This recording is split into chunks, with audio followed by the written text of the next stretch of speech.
Welcome. Welcome. I hope this is just media talking.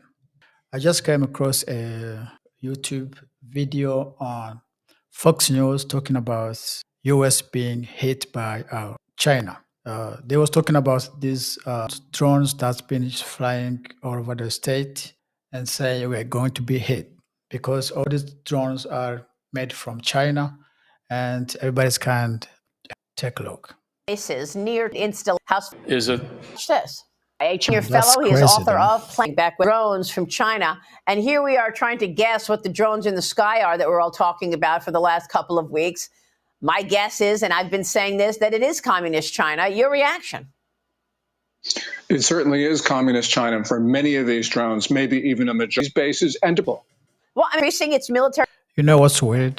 To me, what's weird is response. the citizens are not even able or allowed to shut down these drones. You cannot shut it down. If you shut it down, you're going to be in trouble. FBI has been telling the people not to shut it down for some reason. And another guy on Joe Rogan was saying these drones are so hard to be detected because the way they are made, they don't transmit a heat. So the way they usually detect this airplane or those type of stuff, they detect heat from themselves. So they cover up heat. So it's hard to detect them. So I don't understand why they don't shut them and inspect them and find out if these are from here, from the citizen of this country, or from another country somewhere. It's kind of weird. Nobody understands what's going on, but it just doesn't make any sense. I don't know. Living in the United States, both were caught deleting communications with an official from the Chinese ministry. 7 to 9 police station in the U.S. There's Minnesota, Omaha, San Francisco, Los Angeles, Houston. Oh my God, police station. We heard about this type of station in Africa, maybe Zambia, Malawi, or somewhere. But even in the U.S., China are opening a police station, and nobody's talking about it. Nobody's doing anything about it. This is so crazy, but it is what it is. It is what it is. So everybody's kind of afraid because nobody's talking about where these drones are coming from, and they're flying all over the state, and nobody's going to do anything about it. Trump was asking Biden to come out and tell the citizen what's going on because everybody's kind of afraid. So we will see. We will see. We keep trying to watch and see what's going on. But I hope it's just for some citizen here who are trying to have fun. If not, we are in trouble. Yeah, this is Trump talking about what's going on in Syria. He's talking about that Turkey took over Syria after those groups thrown away the Syria government. The president had to run to Russia, and now U.S. is saying that Turkey is the one who's taking over Syria.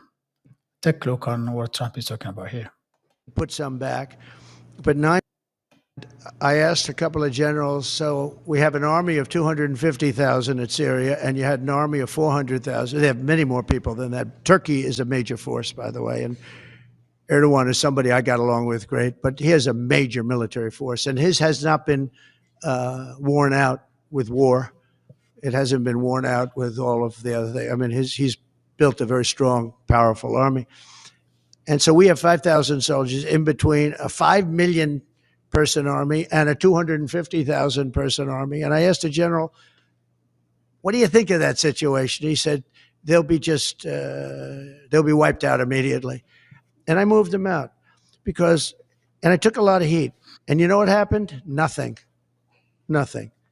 I saved a lot of lives. Now we have 900. They put some back, but 900, if you're talking about two, now one of the sides has been essentially wiped out, but nobody knows who the other side is. But I do. You know who it is? Turkey. Okay? Turkey's the one behind it. He's a very smart guy. They've wanted it for thousands of years, and he got it. And those people that went in are controlled by Turkey. And that's okay. It's another way to fight. But no, I don't think that I want to have our soldiers killed. But I don't think that will happen now anyway, because Yeah, I say that's okay. It's another way to fight. That's politics. That's politics. Turkey, US, UK, France, they all together in this. They know what's going on. They plan this, and they know what they're gonna do with the group. I can assure you 100% that Trump knows what he's talking about. There's no way that Turkey can organize that type of movement and take over Syria, kick out Russia without U.S. Approval. That's not going to happen.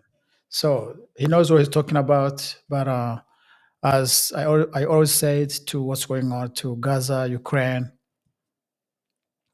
I just feel bad for the people who are suffering, who are going through those hardship. But this government, they don't care. They know what they're doing. They know what they're doing. They know what they plan to do, and it doesn't matter to them what the outcome. All they want is to achieve their goal, which is the power. So he knows what he's talking about. Because I can tell you, Turkey, United States, they're together into this thing. I'm telling you that. So just you know.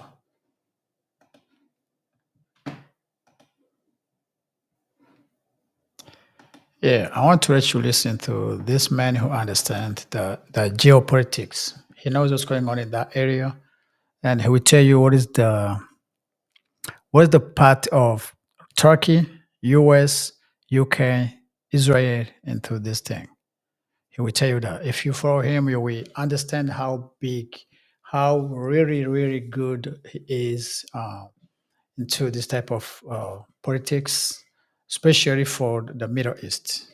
Listen to him for just 1 minute. You will have a small picture of what's going on, other than what the politics are talking about. Trump saying this is Erdogan trying to take over. Some other people say this is Israel trying to take over, and some others saying whatever they want. Listen to this guy for just 1 minute. Those two. Also, the Americans took the Kurds. They took the Kurds fully, and they trained them and then gave them all the support that they have. So the Kurds in the northeast are also under American influence. These are facts. What about the rest of the factions? The rest of the Syrian faction, there are two types. There's the nationalist ones, which is really mostly the Free Syrian Army. There's the Islamic ones. The Islamic ones, we're not discussing HTS here. We're not discussing HTS or ISIL. We're discussing just regular Muslim factions that were created. So what does that mean, Muslims? Meaning basically they have Islamic goals, let's say. Understand? Those two were left for the Turks to come and align them. And with the Turkish support and training and everything else, as you can see, basically they're aligned. Both of them basically are under the umbrella of the SNA, the Syrian National Army. Who's overseeing the SNA? Fully the Turks. Fully. Okay? Turkey is aligned with the United States because Turkey cannot go against the U.S. interest in Syria. Okay? The only red line that the Turks have is that the Kurds. That's why the United States did not arm the Kurds so much that they can take over the rebels, because that would basically go against the Turkish interest. So there was aligned. Erdogan literally fully aligned with American interests, because the United States is not going to allow Turkey to fully take over Syria. Nobody's going to allow that. Americans are not going to allow that, and the Israelis are not going to allow that. So Erdogan knows, look, I'm not going to compete with the Americans on this. I'm just going to serve their interests because they can serve mine, and there's back and forth. You know what I'm saying? Like, some people, fishermen will be selling fish, and they might want basically some wheat in return from the farmers. Yes. It's literally an exchange. Like the Turkish government is utilizing the Syrians as a card and negotiations. And negotiation for what? As a card to do what? Well, to serve the Americans. They serve the Americans with this card, and they get something in return. What is it in return? For example, the Americans could say, look, we can arm the Kurds and make a huge problem for you. So the Turks say, hey, look, how can we basically negotiate this? How can we help you out so you don't do that? So say, look, then you need to basically take these rebels, align them upon our interests, so we don't arm the Kurds. This is the back and forth right there. You understand? It doesn't even have to go outside. Sometimes there's negotiations that are secretive behind the scenes for other things. It could be economic. Yeah, it's all a mess. It's all a mess when you look at what's going on.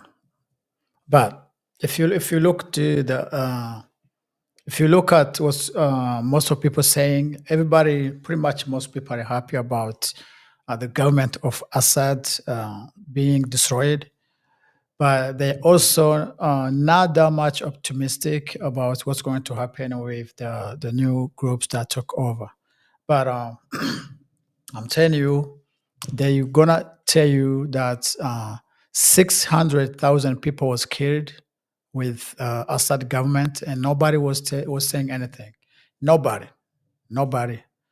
When 40,000 people was killed in Gaza, and the whole world stand up. So nobody stood up for Syrians when they was dying, but everybody was stand up for Palestinian.